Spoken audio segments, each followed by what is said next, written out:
지난 동영상에 이어서 이번 동영상에도 이론적인 비트 타임, 즉 노미널 명목, 즉 노미널 비트 타임 명목 이론 시간 혹은 비트 시간에 대한 설명을 시작하도록 하겠습니다.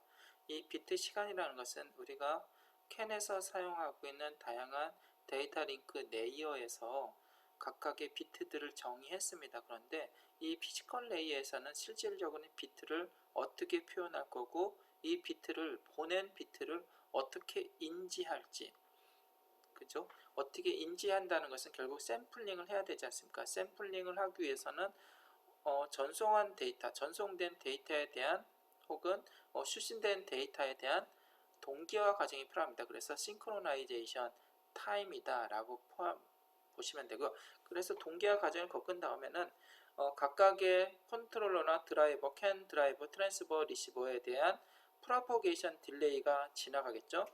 그 다음에 비로소 위상 지연 시간, 페이지 세그먼트에 대한 상황이 나오고, 그 위상 지연이 일부 구간이 지난 후에는 샘플링 포인트가 되죠. 비트를 샘플링 하겠죠, 비로소.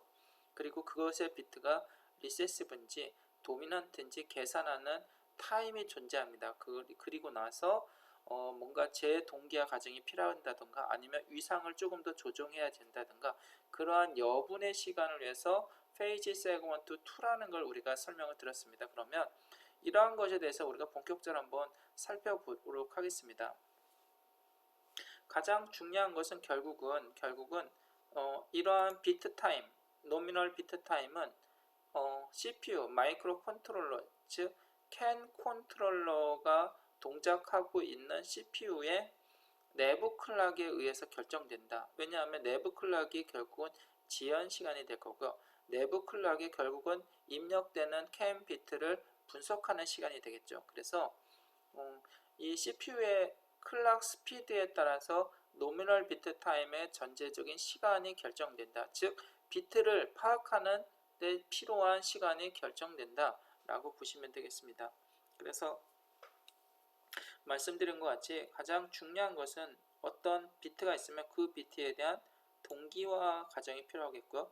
동기화가 됐으면 결국 우리가 지연 시간을 어쩔 수 없이 맞아야 되는 것, 즉 매터리얼 측면, 즉 전송 매체, 전송 선로에 대한 딜레이가 있을 수 있겠고요.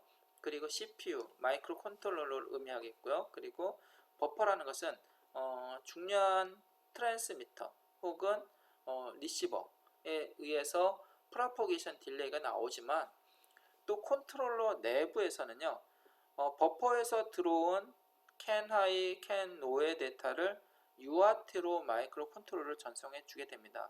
그래서 우리가 나중에 다시 한번 정의하겠지만 단순히 CPU, 단순히 캔 드라이버의 하나 혹은 두 개의 프로포게이션이 아니라 CPU 내부와 버퍼 내부를 살펴보면 각각의 블록마다의 또한 프로포게이션 딜레이가 있습니다.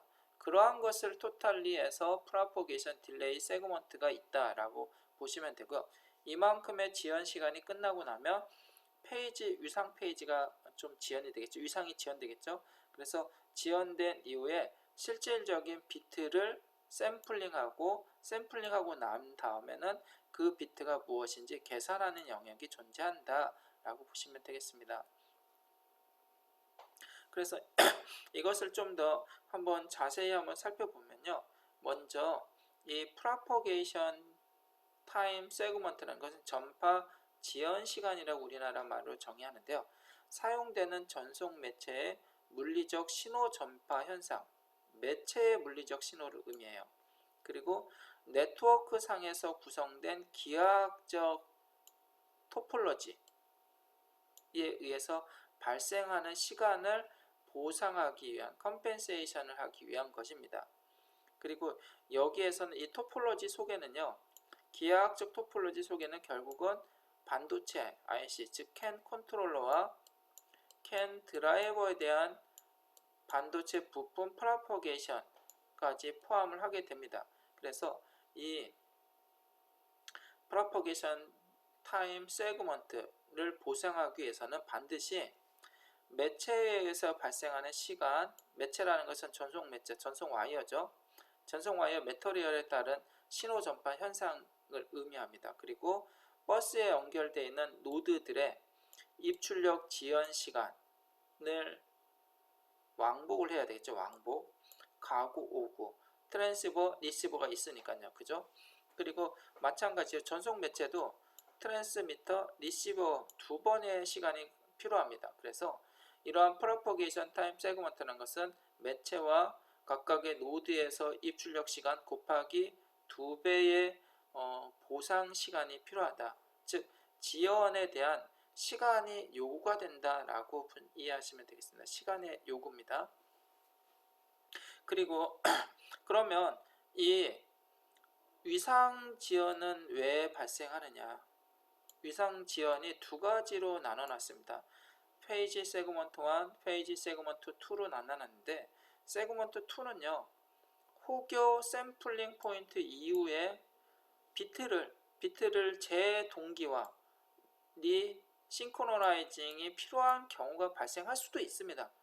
그렇기 때문에 그것을 처리하기 위한 과정으로서 재동기화 과정이 요구가 되는 것입니다. 그러면 이 페이지 1은 왜 필요하느냐 도대체? 왜 위상 변화가 발생했느냐를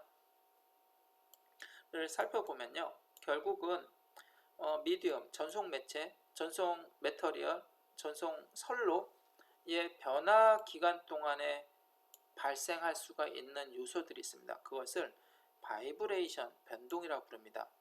매체에 의한 변동, 바이브레이션이고요.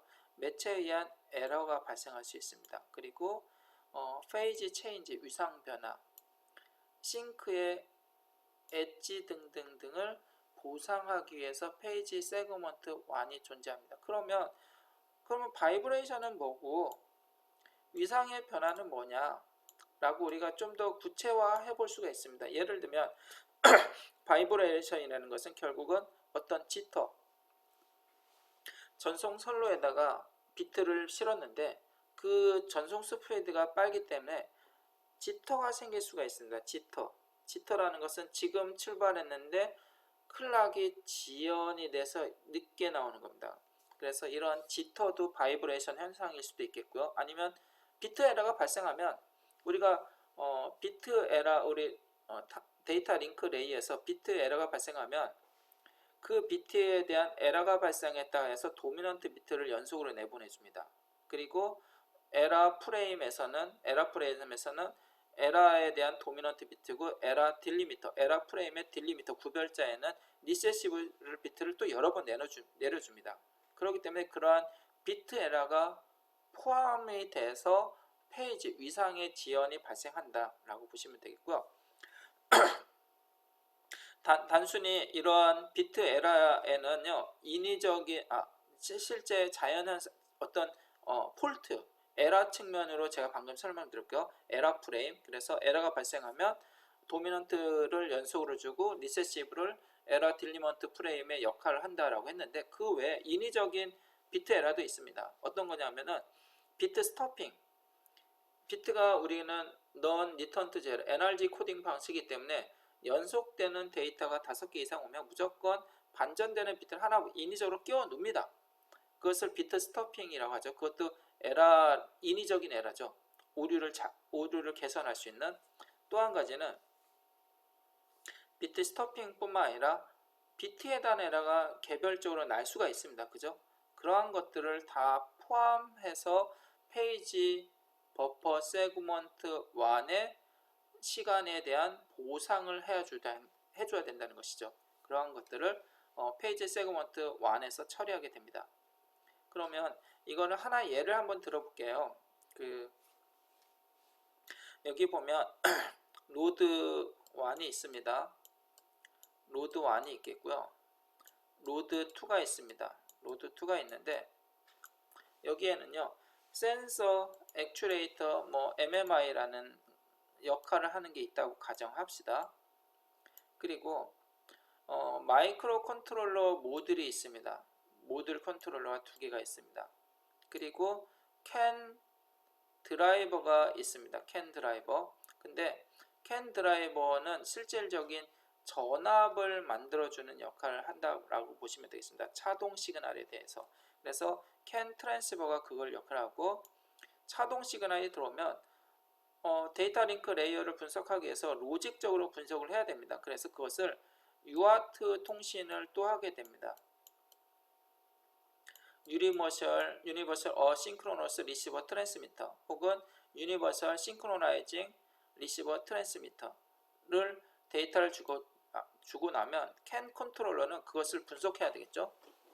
분석을 해서 그것을 필요한 모듈에다가 전송을 해주고 그 모듈에서는 어떤 처리 과정을 거치게 되겠죠. 그래서 이 모듈러의 컨트롤러의 지연 시간, 그리고 캔 컨트롤러의 프로퍼게이션 딜레이, 그리고 캔 트랜스미터의 변환 시간, 이러한 것들을 이 로드 1에서의 프로퍼게이션 딜레이라고 볼 수 있겠고요.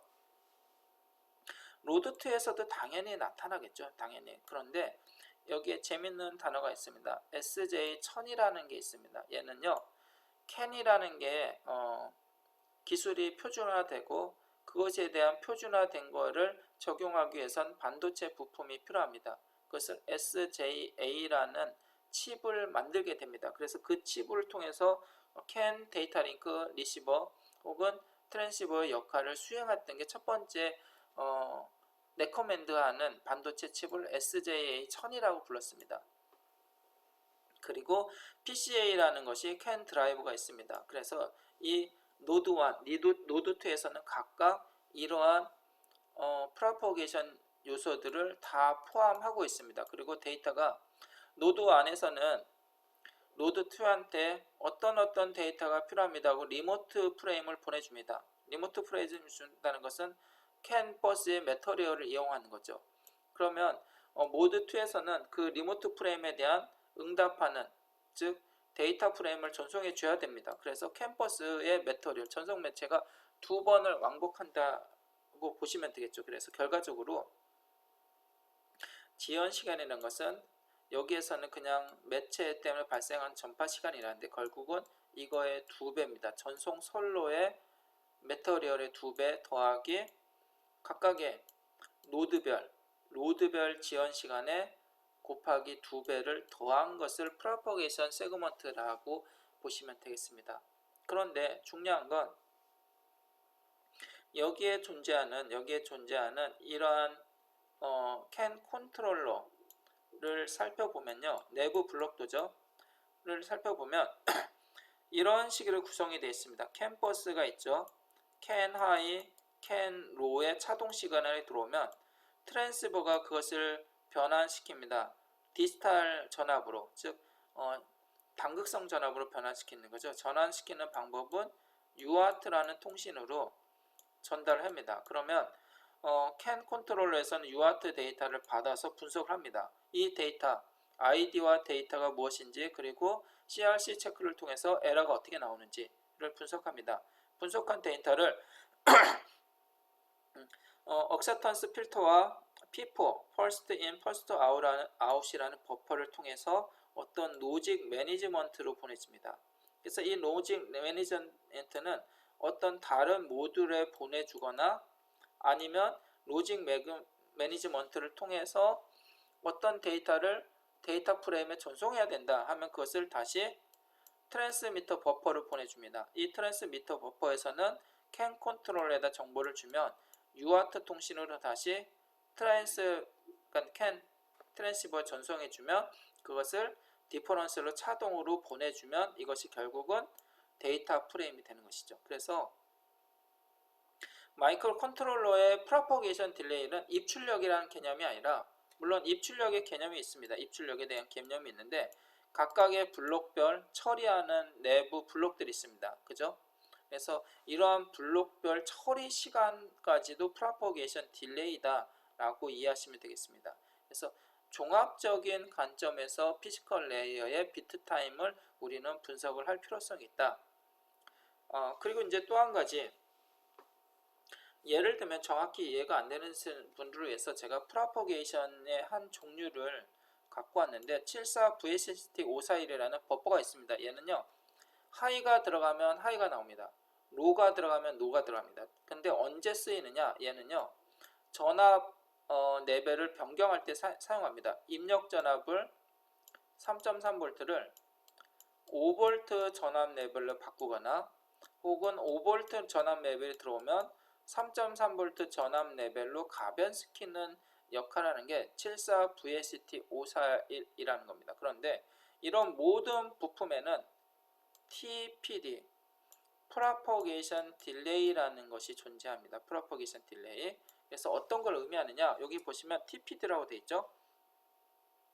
그래서 여기 보시면 어떤 입력값 대비, 입력 시그널이겠죠. 입력값 대비 출력 시그널 사이에 나오는 이 전압 차, 이것을 Propagation High 레벨이라고 보시면 됩니다. 하이에서 로로 가는 거죠. 그리고 반대로 입력 대비 또 출력 전압이 나가야 되지 않습니까? 그죠?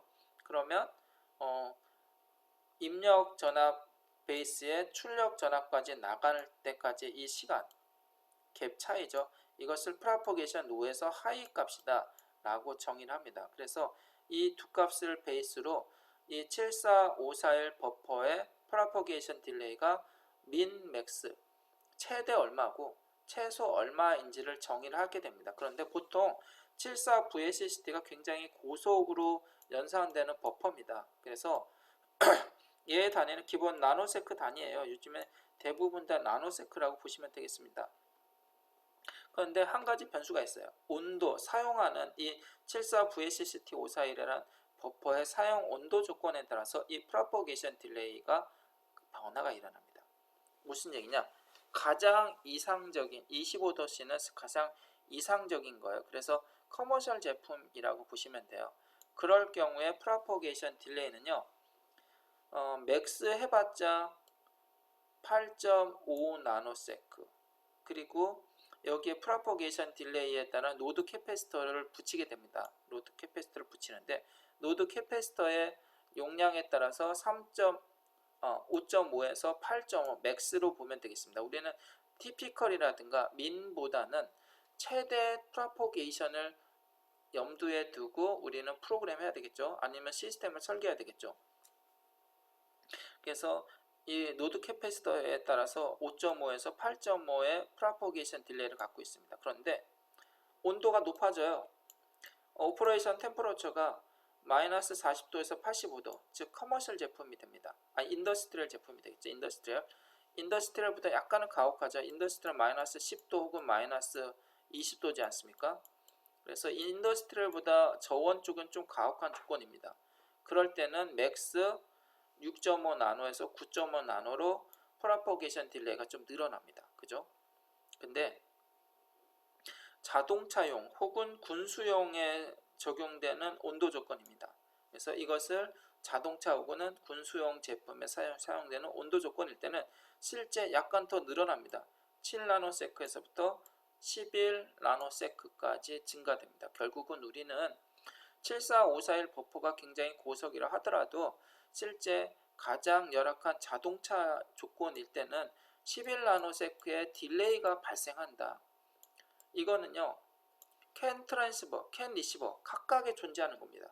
그러니까 2배면 22나노죠. 거기에다 캔 컨트롤러 내부에서 갖고 있는 프로포게이션 딜레이들까지 하면 굉장히 많은 시간적 지연이 어쩔 수 없이 발생할 수밖에 없다라고 보시면 되겠습니다.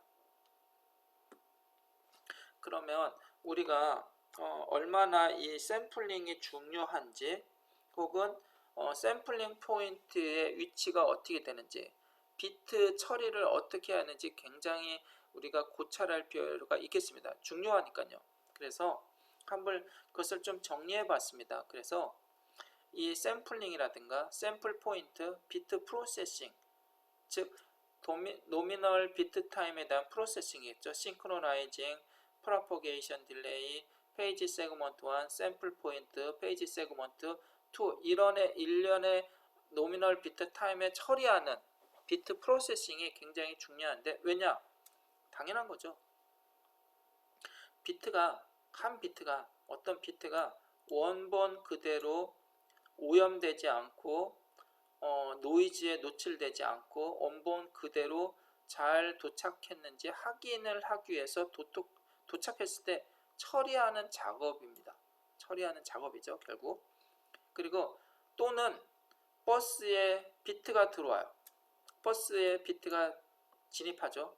비트가 진입하면 이 비트가 추출되고 읽혀지고 해석되어야 하며, 해석된다는 것은 결국은 비트 값이 무엇인지, 즉 도미넌트인지 리세시브인지 결론이 나겠죠. 그것이 확정되는 순간을 샘플 포인트라고 부릅니다. 샘플 포인트. 그래서 명확하게 비트가 뭔지 결론 나는 순간을 샘플 포인트입니다. 그죠? 그래서 이러한 샘플 포인트에 대한 정의가 필요한데, 결과적으로 이러한 샘플 포인트, 즉 샘플링, 샘플 포인트는 아비트레이션 및 리스판스, 어떤 리스판스냐, 리모트 프레임에 대한 데이터 프레임, 혹은 어떤 데이터에 대한 에크놀로지, 즉 응답, 답신에 대한 프로토콜의 근본적인 제약이 있습니다. 그리고 비트를 표시하는 신호의 손상이 발생할 수가 있습니다. 차동 시그널이라 하더라도 도미넌트라는 것은 차동 시간의 하이 로가 좀 작은 경우, 혹은 리세시브는 하이 로의 전압 차이가 많은 경우를 리세시브를 했죠. 그런데 정의된 값에 따라서, 드라이버에 따라서 이것을 신호가 손상될 수가 있습니다. 그죠? 매체가 길기 때문에, 전송 매체가 길거나 전송 매체에 의한 신호 전파가 지연이 발생할 수가 있기 때문에, 그 지연에 의해서 비트가 늦게 읽혀지고 늦게 해석될 수가 있습니다. 그래서 예를 들어서 이상적인 거는 싱크로나이징 세그먼트 있고, 페이지, 어쩔 수 없는 페이지 세그먼트가 있고, 위상이 약간 지연되고 여기에서 샘플 포트가 이루어져야 되는데, 전송 매체의 지연 때문에 샘플 포인트 위치가 지연될 때도 있습니다. 지연된다는 것은 결국 비트가 추출되고 읽혀지고 해석되고 확정되는 시간이 결국은 지연된다라고 보시면 되겠습니다. 그래서 그런 지연의 문제점을 해결하기 위해서 우리는 이러한 도미넌트 비트 타임을 정의를 한 겁니다. 그런데 이 비트 타임을 최종적으로 확립하기 위해서는 오차도 우리는 고려해야 되겠죠. 반드시. 그리고 오차로 고려하는 것뿐만 아니라 비트 샘플 포인트가 돼서 계산을 할 때 계산하는 시간의 요구도 우리가 필요합니다.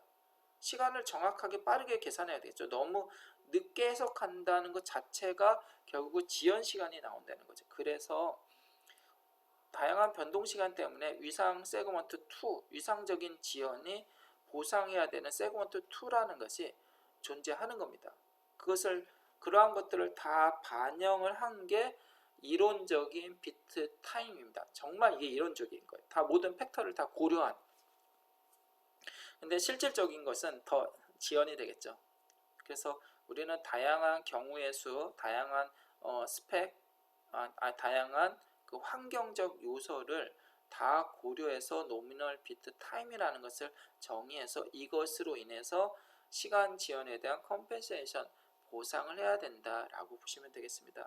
그래서 이번 동영상에서 굉장히 중요한 노미널 비트 타이밍이 왜 그렇게 처리가 되는지, 그리고 노미널 비트 타임의 각각의 역할, 프로페게이션이라든가 페이지라든가 페이지 1, 2에 대한 역할에 대해서 좀 더 구체적으로 살펴봤습니다. 그리고 이러한 것은 결국은 모든 비트를 추출하고 읽혀지고 해석하기 위해서 필요한 샘플 포인트의 지연을 보상하기 위해서 미리 이러한 노미널 비트 타임을 내재시키는 겁니다.